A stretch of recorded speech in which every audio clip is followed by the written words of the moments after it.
తిరుమల నారాయణగిరి ఉద్యానవనాల్లో జరుగుతున్న శ్రీ పద్మావతి పరిణయోత్సవాలు రెండవ రోజు వైభవంగా జరిగాయి.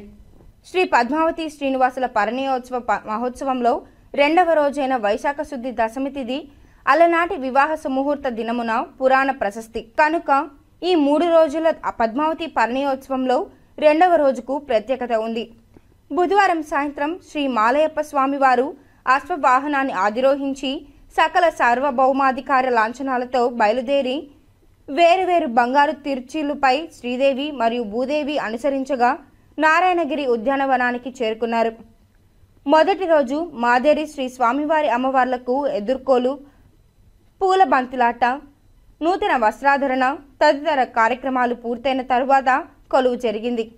ఈ కొలువులో చతుర్వేద పారాయణం అనంతరం అమృతవర్షిణి, హిందుస్థానీ, ఆనంద భైరవి, కళ్యాణి, దర్బార్ రాగాలతో వాయిద్య విన్యాసాలు, శ్రీ పద్మావతి శ్రీనివాస దివ్య వివాహ ఘట్ట హరికథ పారాయణం, అన్నమాచార్య సంకీర్తన వైభవం ఇత్యాది కార్యక్రమాలు రసరమ్యంగా నిర్వహించారు.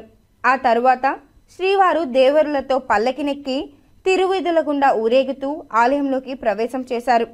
ఈ ఉత్సవం కారణంగా శ్రీవారి ఆలయంలో ఆర్జిత బ్రహ్మోత్సవం, సహస్ర దీపాలంకరణ సేవలను టీటీడీ రద్దు చేసింది.